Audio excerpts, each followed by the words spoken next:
Existe-t-il un moyen de toujours gagner face à une insulte? On t'a insulté? On t'a maudit? On t'a provoqué? Existe-t-il un moyen pour que tu gagnes toujours? Si tu écoutes cette vidéo du début à la fin, je suis sûr que, si Dieu le veut, tu repartiras avec des outils pratiques dès aujourd'hui, oui, dès aujourd'hui, pour surmonter toute situation. Écoute, tu écoutes quelque chose de très profond et très pratique à la fois. Nous allons commencer par une histoire impressionnante que tu connais peut-être. C'est celle du roi David, une histoire très courte et concrète, mais aussi très profonde. Le roi David marchait avec son commandant en chef de l'armée. Soudain, une personne arrive et commence à le maudire. Il maudit le roi David, que Dieu ne le permette pas. Il commence à le maudire. Le commandant en chef regarde le roi David, évidemment je le dis avec mes mots. Il regarde le roi David et lui dit « Dites-moi un mot et je m'occupe de cette personne. Est-ce interdit? Est-ce qu'il a le droit de faire cela ?» Le roi David lui a dit « Écoutez bien, c'est impressionnant et cela vous servira toute la vie. » Il lui a dit ainsi « Dieu lui a dit de maudire. » Et il a continué son chemin. L'histoire se poursuit, mais ce n'est pas notre sujet. Je souhaite que nous restions un moment sur ce concept impressionnant, puis je te raconterai une autre histoire sur un autre sujet. Mais je vais essayer de t'aider. Je vais essayer de t'aider avec des histoires et des concepts impressionnants. Afin que tu aies, comme je te l'ai dit au début, des outils pratiques pour que tu réussisses toujours, et que tu sois toi-même surpris par ton attitude, ainsi que ceux qui t'entourent. Une attitude gagnante et impressionnante. Écoutez. Il lui a dit ainsi, Dieu lui a dit de maudire. Donc réfléchissons un peu ensemble. David Amelech, comme on dit en hébreu, le roi David, a vu cette personne. Évidemment, cette personne a le libre arbitre et cette personne peut choisir. Par conséquent, cette personne choisit de faire ce qu'elle fait. Et évidemment, c'est interdit, bien sûr. Mais David Amelech, le roi David, a dit « Attendons ». Dieu a dit qu'il maudisse. Par conséquent, David, le roi David, a d'une certaine manière ignoré la personne et s'est connecté avec Dieu à ce moment-là. Et il a dit, tout cela je le dis avec mes propres mots, il a dit « Dieu a voulu me donner un message ici. Dieu est en train de m'aider avec quelque chose ici. C'est à moi maintenant de comprendre ce que Dieu veut me dire. » Vous comprenez? Nous allons aborder un sujet très profond. Et ceci est déjà un outil que, entre parenthèses, je te dis, commence à y réfléchir pendant que je te donne ce cours. L'outil consiste à comprendre que, d'une part, chacun d'entre nous possède le libre arbitre, ce qui signifie la véritable liberté d'agir, de vouloir faire ce que nous voulons faire. Cela, Dieu l'offre à la personne. Et d'autre part, en parallèle, il y a une supervision divine dans les moindres détails, à chaque instant de ta vie, et dans la vie de tout être humain. Par conséquent, David, le roi David, ce qu'il a fait, c'est qu'il s'est connecté directement, sans passer par cette personne, il s'est connecté avec Dieu, et il a compris qu'ici, Dieu lui parle. Très bien, David, évidemment inspiré, divinement, impressionnant, évidemment, les compréhensions qu'il a eues, on ne peut pas les atteindre, évidemment. Mais chacun de nous, chaque personne, chacun et chacune d'entre nous doit comprendre comment Dieu, à chaque étape de notre vie, nous a suggéré des choses. Dans quel but? Pour notre bien ultime, pour notre bien infini, pour notre bien spirituel. Si quelque chose de formidable t'arrive, parfait. Mais si quelque chose de désagréable t'arrive, comme une insulte, attends. Et c'est le premier indice que je te donne, ou le premier conseil que je te donne, face à chaque situation désagréable comme une insulte. Attends. Comprends qu'en face de toi, il y a une personne qui évidemment choisit d'être négative.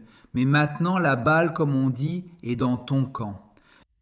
Qu'est-ce que ça veut dire? La personne en face de toi, si elle t'a insulté, elle fait mauvais usage de son libre arbitre. Qu'est-ce que ça veut dire? Qu'elle choisit de mal agir. Maintenant, la personne a voulu mal agir et en fait, elle a parlé contre toi. Maintenant, le résultat n'est pas entre les mains de la personne. Si soudainement, Dieu avait voulu que cette personne ne parle pas ou que tu n'entends pas ce qu'elle avait à te dire, il aurait pu. Imaginons différentes situations avec notre imagination. Un ami est venu, lui a lancé un ballon et l'a poussé, alors il n'a pas pu te dire ce qu'il voulait. Ou soudain on t'appelle du travail et tu réponds « Oui, j'arrive tout de suite ». Donc, tu n'as pas entendu ce qu'il voulait te dire. Je donne des exemples, il y en a beaucoup grâce à l'imagination.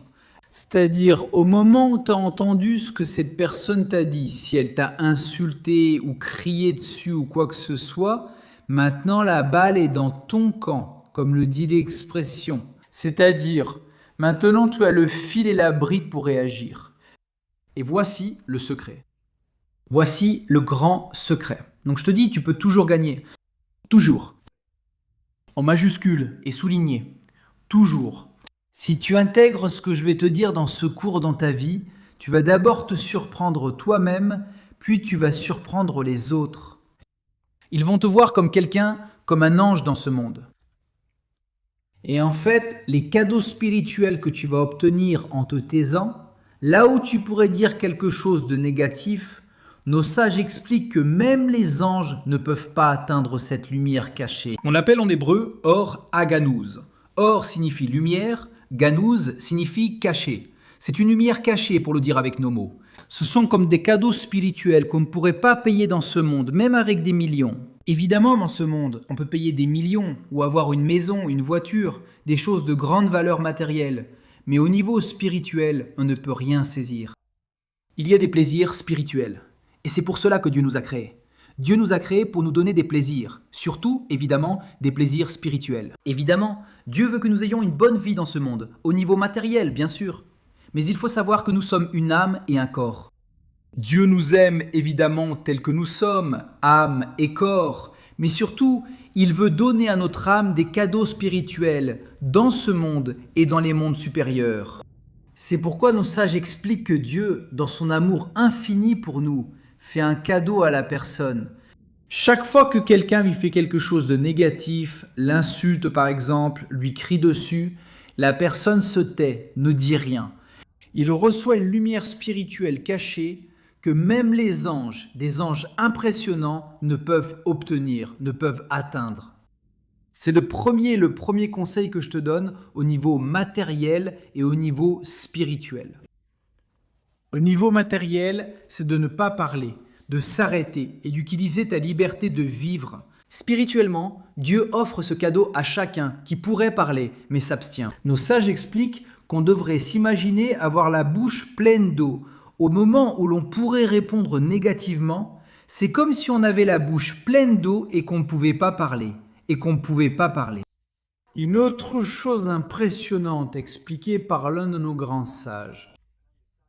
Rabbi Nachman, Rabbeinu, Rabbi Nachman de Breslev, de Skutota, de Nalenu, de Zatzal, de mémoire bénie, Tzadik juste, de mémoire bénie. Que son mérite nous protège, dit ceci, je le dis avec mes mots, que notre sagesse juive nous enseigne. Qu'au moment où la personne est confrontée, je le dis avec mes mots, à une situation par exemple de colère, où la personne pourrait vraiment exprimer sa colère, et elle ne dit rien, il faut savoir que dans les mondes supérieurs, il y a de l'abondance qui attend cette personne. Si la personne se tait, supporte, ne répond pas mal, utilise son libre arbitre pour le bien, cette abondance, si Dieu le veut, va descendre et lui arriver. Si la personne, que Dieu nous en préserve, a réagi, c'est-à-dire qu'elle a laissé libre cours à son côté animal et a vraiment mal répondu, « Toi, qui es-tu pour me dire ceci, cela et encore cela ?» Qu'est-ce qui se passe? Cette abondance n'arrive pas à la personne. Elle était en attente, en stand-by comme on dit en anglais. Elle était en attente de parvenir à la personne a mal répondu, cette abondance ne lui parvient pas. Si Dieu le veut, une autre abondance viendra plus tard. Dieu donne à chacun des possibilités infinies pour s'améliorer, se surpasser, se corriger. Demandez pardon à Dieu si on a fait quelque chose de négatif. Mais demandez pardon à la personne si on lui a mal parlé. Évidemment, c'est très important. Dieu donne à la personne beaucoup d'opportunités. C'est aussi fondamental dans la manière de servir Dieu. C'est quelque chose de très important. Beaucoup de gens servent Dieu avec beaucoup de culpabilité et sont toujours comme en retrait. Le judaïsme nous enseigne que Dieu veut que nous soyons joyeux. Comme je l'ai dit, Rabbeinu Rabbi Nachman explique, il dit c'est une grande mitzvah. Je vais le traduire en espagnol, mitzvah gdola. Liot besimcha tamid. Liot besimcha tamid. C'est un grand précepte. Un grand précepte est de vivre heureux, heureux. C'est impressionnant. Simcha, c'est le bonheur. C'est-à-dire, Dieu veut des gens heureux. Il veut que ses créatures soient heureuses, fortes. Et quoi? Où? Surtout, se concentrer sur l'avenir à partir de maintenant. Tu t'es trompé? Qu'est-ce que ça signifie? Essaye de t'améliorer du mieux possible. L'erreur que tu as faite, si c'est demander pardon, si c'est rendre quelque chose que tu as pris sans permission, peu importe ce que tu as fait. Essaye de réparer les choses du mieux possible. Demande pardon à Dieu avec tes mots. Demande-lui pardon. Mais essaye rapidement de sortir de là et de penser comment, à partir de maintenant, puis-je être une meilleure personne dans le présent et dans le futur. J'essaie de corriger du mieux que je peux le passé sans trop m'y attarder pour ne pas tomber dans un trou, dans la boue, dans l'eau, dans des sables mouvants, dans des sables qui tirent vers le bas. La personne se concentre trop sur le passé et reste bloquée. Comment avancer? Par conséquent, c'est un équilibre délicat. D'un côté, bien sûr, il s'agit d'essayer de l'améliorer, de traiter le passé du mieux possible. Mais le cœur et la pensée sont toujours tournés vers l'idée d'aller toujours de mieux en mieux, du présent vers l'avenir. Entre parenthèses, je vais te raconter une autre situation impressionnante. Écoute. Un comptable à son bureau, c'est une excellente personne, quelqu'un de serein, une excellente personne, il a son bureau, il a d'autres comptables qui travaillent pour lui, des secrétaires, femmes et hommes. Impressionnant. Un bureau, quelqu'un de droit, excellent. Soudain, quelqu'un ouvre la porte et commence à l'insulter. Et vous, pourquoi avez-vous fait ça? Comment est-ce possible? Comment est-ce possible? Que ce qui était fixé dans le contrat. Comment avez-vous pu signer ce décret? Ce n'est pas possible. Et il a commencé. Et le comptable? Il le laisse parler. Les gens sont stupéfaits, ils ne comprennent rien, ils ne comprennent rien. À un moment donné, quand la personne a laissé éclater toute sa colère et a parlé contre le comptable. Le comptable s'est levé lentement. Cette personne ne comprenait pas si le comptable était en colère ou non, mais elle le voyait serein. Alors elle a dit « Je peux vous parler un moment ?» Oui. Mais est-ce qu'on peut parler ici, dehors? D'accord. Le comptable sort du bureau, ferme la porte du bureau et dans le couloir, il lui dit « Regardez. Puis-je poser une question? Oui, allez-y. Avec qui voulez-vous parler? Qui cherchez-vous vraiment? Comment ça, pas à vous? À vous? Au juge? Au procureur? Au tribunal? Un tel. C'est le fils qui l'a raconté. Excusez-moi de vous interrompre. Et il fait comme ça avec le doigt. Tout à coup, la personne, elle a terriblement honte d'elle-même, évidemment. Et elle ne sait pas comment s'adresser au comptable. Soudain, derrière le comptable, elle a vu une plaque dorée où il était écrit « comptable » et le nom du comptable. Et à gauche, il y avait écrit « juge » et le nom du juge, « tribunal un tel ». La personne s'était trompée de porte.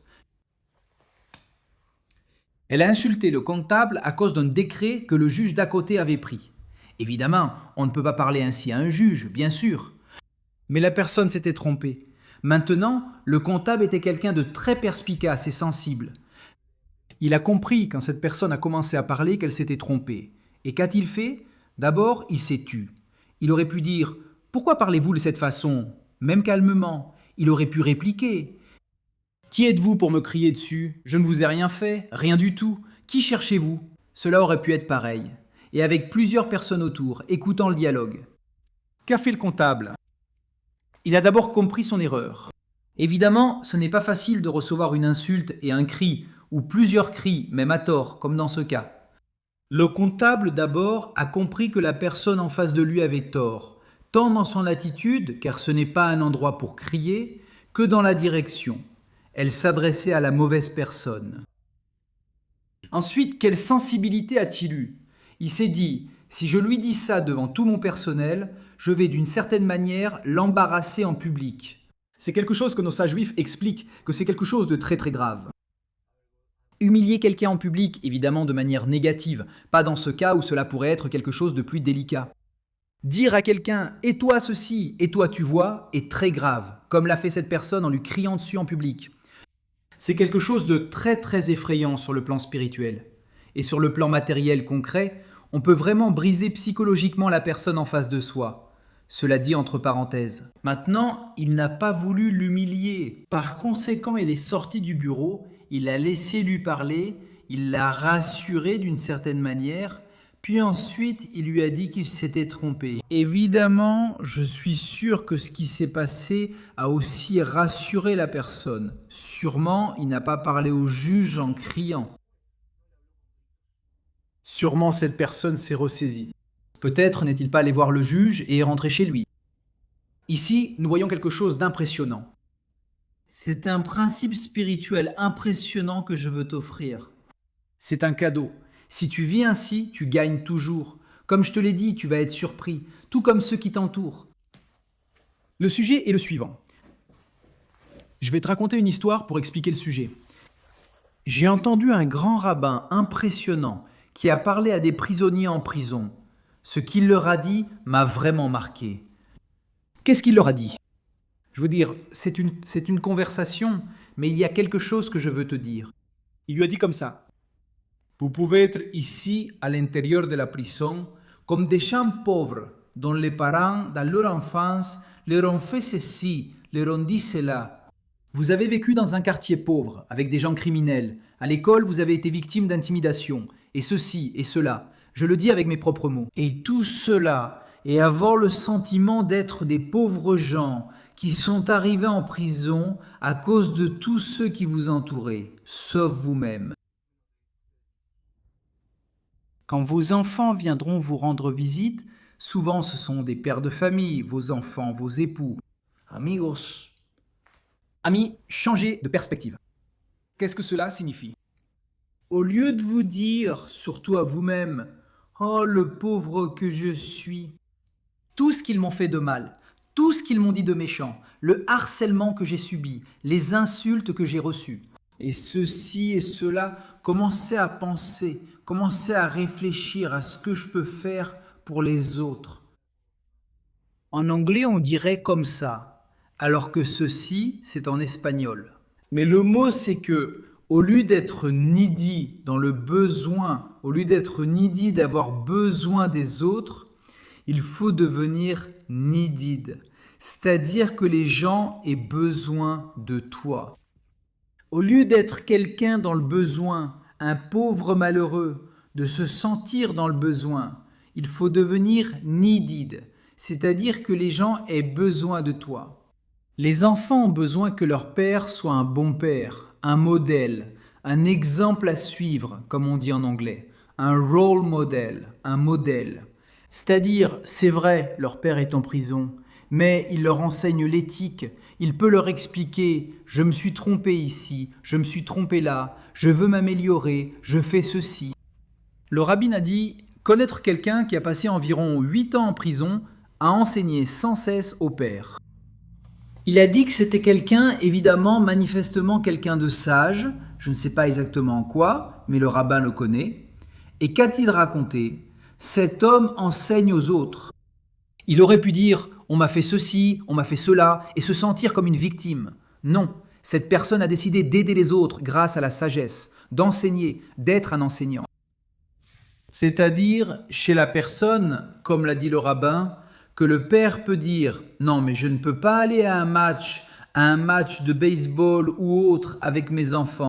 Il dit que n'importe qui peut accompagner n'importe qui à un match de baseball.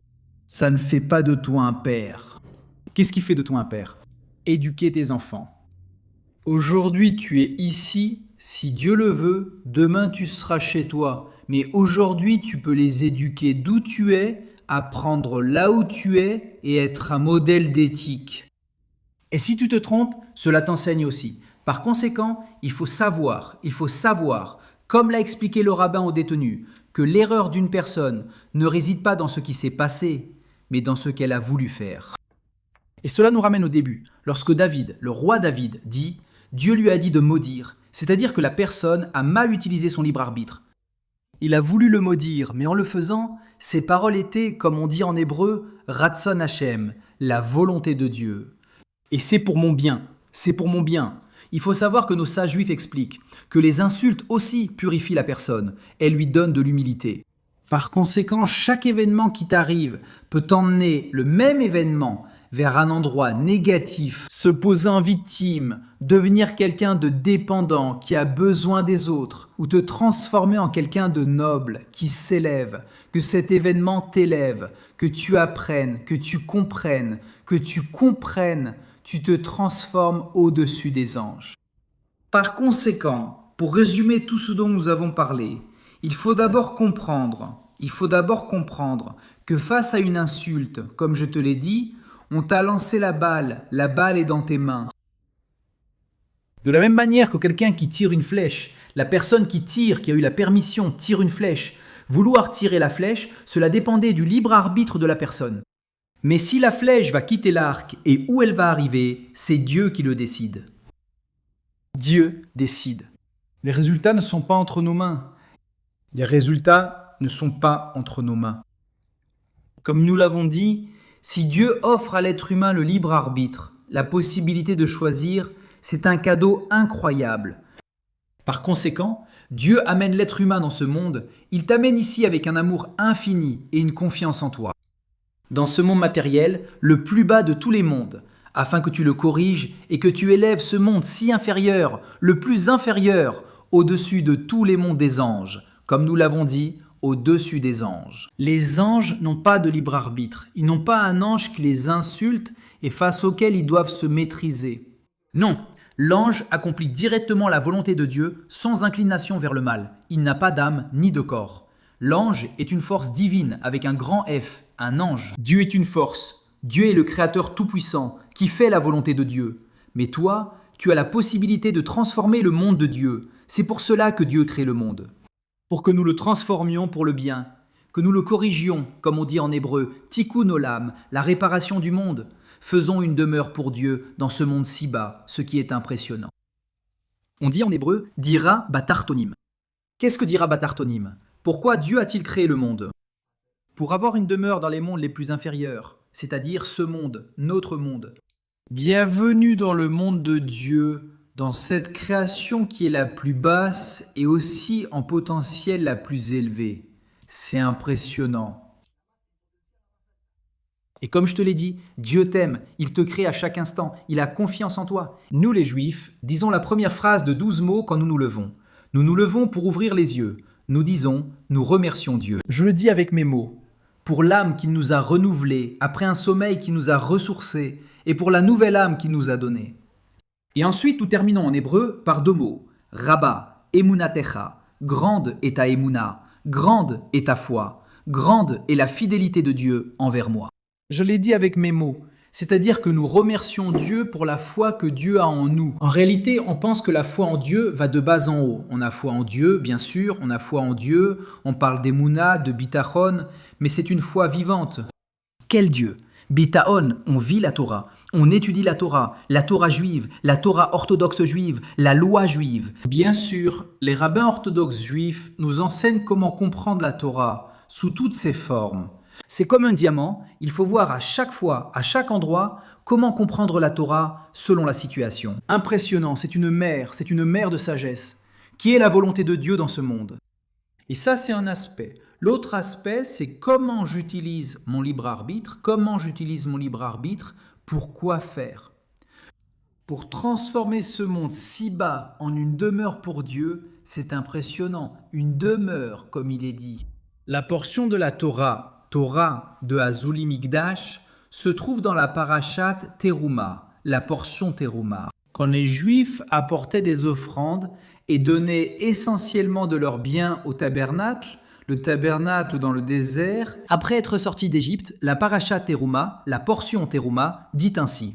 Dieu dit, « Ve Hazuli Mikdash, ve Yajantib, ve Toam, et faites-moi un sanctuaire. » Et il est dit ensuite, « Et je résiderai parmi eux. » Et je résiderai parmi eux, n'est-ce pas? Il ne dit pas « et je résiderai en lui ». Nos sages s'interrogent avec étonnement. Comment?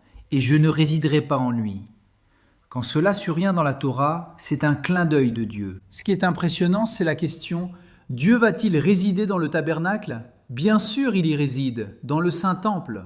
Mais il est dit, en eux, veyajantib vetocham, en eux, dans le peuple d'Israël, dans le peuple d'Israël. Par conséquent, chaque personne qui, évidemment, fait une demeure pour Dieu, qu'elle soit juive ou non juive, la personne veille sur la parole, veille sur la pensée, veille sur l'action. Il essaie de se lier à Dieu, de parler à Dieu chaque jour, comme le disent nos sages, avec tes propres mots, comme avec ton meilleur ami, comme avec ta meilleure amie.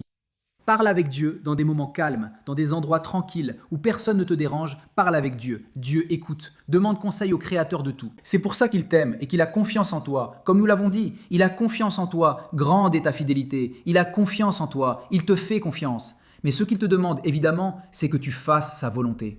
Comment ? En étudiant la Torah comme nous le faisons maintenant, c'est impressionnant. Puissions-nous mériter une vie de Torah. De faire une demeure pour Dieu. Qu'est-ce qu'une demeure ? Pense que c'est une maison. Une maison, c'est 4 murs et un toit. Aussi luxueuse soit-elle, ce n'est qu'une maison. Elle peut être en location pendant de nombreuses années. Une maison n'est pas ce que Dieu demande. Dieu demande un foyer, une dira batartonim, un foyer dans les mondes inférieurs, un foyer, des foyers, un lieu. Pense à ton foyer. Un endroit où tu peux enlever ta veste, tu peux mettre quelque chose de confortable, tu peux enlever tes chaussures. Être pieds nus, parler. Pas de façon éloquente, non. Parler avec le cœur, avec ta famille, avec tes proches. C'est ça un foyer. Dieu demande à chacun de nous de lui faire un foyer. À l'échelle évidemment mondiale, à l'échelle de tout l'univers, de toute l'humanité.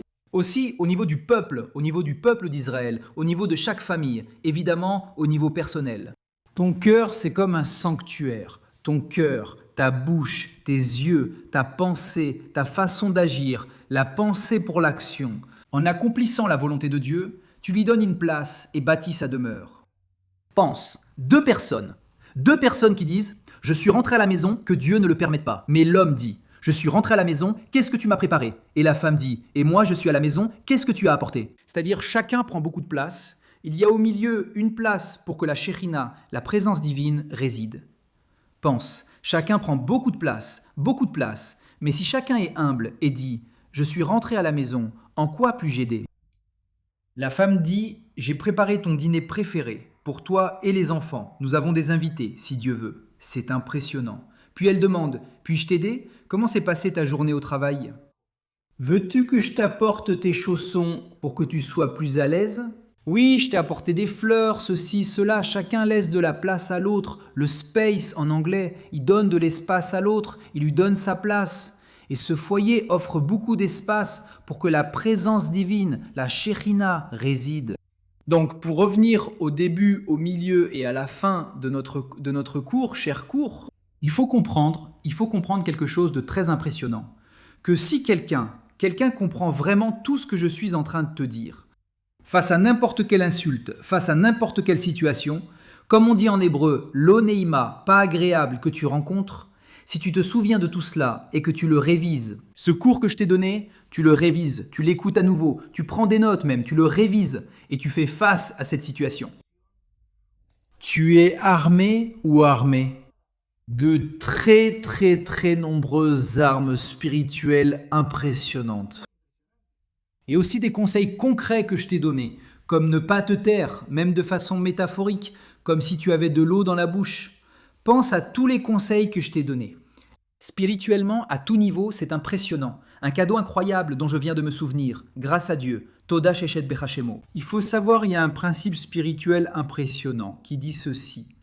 On ne juge pas la personne du ciel, c'est-à-dire Dieu, le Créateur, ne la juge pas jusqu'à ce que la personne se juge elle-même. Écoute ça, impressionnant. La cerise sur le gâteau, impressionnant. Écoute, impressionnant. Comment la personne se juge-t-elle elle-même généralement, sauf cas exceptionnel, où la personne vit vraiment avec une très forte autoconscience et vérifie vraiment ce qu'elle a dit, ce qu'elle n'a pas dit, comment elle a pensé, comment elle a parlé. Ceci, cela, de façon constante, et vraiment qu'elle ait un examen de soi constant, cela existe évidemment, que nous ayons ce mérite si Dieu le veut. Comment Dieu permet-il à la personne de s'auto-juger généralement ? À travers des scènes qui se passent à l'extérieur de nous, c'est-à-dire ce qui se passe dehors. Par conséquent, tu vois par exemple 2 personnes en train de se disputer, selon la façon dont tu juges ces deux personnes. Et dans cette situation, d'une certaine manière, tu te juges toi-même. Dans une situation similaire qui s'est produite hier, il y a 1 an, 2 ans, c'est-à-dire, et ici c'est quelque chose de très impressionnant, pour agir, ce qu'on appelle en hébreu l'adun lechav zehut, juger favorablement, il faut savoir, expliquent nos sages. Dans le Masechet Avot, le traité d'Avot, la Mishnah d'il y a environ 2000 ans, il est dit « C'est ainsi que je l'ai formulé avec mes mots, en espagnol. Ne juge plus personne tant que tu n'es pas à sa place. » C'est-à-dire, réfléchis. Peux-tu vraiment te mettre à la place d'une autre personne, être à la place de cette personne? Est-ce que vraiment tu es né de la même mère et du même père que lui ou elle, avec les mêmes frères et sœurs, dans le même quartier, la même école, les mêmes professeurs, les mêmes institutrices, le même harcèlement qu'il ou elle a subi, ou les mêmes grands-parents qui lui ont donné du courage et l'ont aidé? C'est-à-dire, on peut penser pour le bien ou pour le mal, c'est-à-dire pour n'importe lequel des aspects. Es-tu vraiment à sa place? Par conséquent, il est impossible de la juger. Tu ne peux pas la juger. Personne ne peut juger l'autre. Parfois, on doit demander de l'aide. Il y a quelqu'un, que Dieu ne le veuille pas. Un voleur a volé quelque chose. Évidemment, on peut aller à la police et dire « Regardez, il y a un voleur qui a volé. » Bien sûr, si on comprend que la situation nécessite de demander de l'aide, bien sûr. Mais cela n'empêche pas de juger favorablement le voleur. Qu'est-ce que cela signifie ? Au niveau de la pensée, c'est-à-dire, peut-être que le voleur est né dans un mauvais environnement, avec beaucoup d'agressivité, et ceci, et cela, et encore ceci, et encore cela. Et peut-être qu'il est voleur, et il pourrait être bien pire, criminel, bien pire. C'est-à-dire, il n'y a pas de limite pour lui. Ce qu'on peut vraiment faire, c'est juger favorablement. Donc ici, il y a 2 aspects. D'un côté, juger favorablement. De l'autre, si quelqu'un a besoin de demander de l'aide, il doit demander de l'aide. Bien sûr, c'est très important. Par conséquent, ici aussi, si quelqu'un te parle mal ou si tu fais face à une situation qui n'est pas très agréable, ce qu'il faut faire, c'est juger favorablement et savoir que la façon dont tu juges ces personnes, c'est en réalité comme un miroir qui te juge toi-même. Peut-être as-tu fait quelque chose de similaire au niveau essentiel hier, il y a 1 an, 2 ans, 10 ans.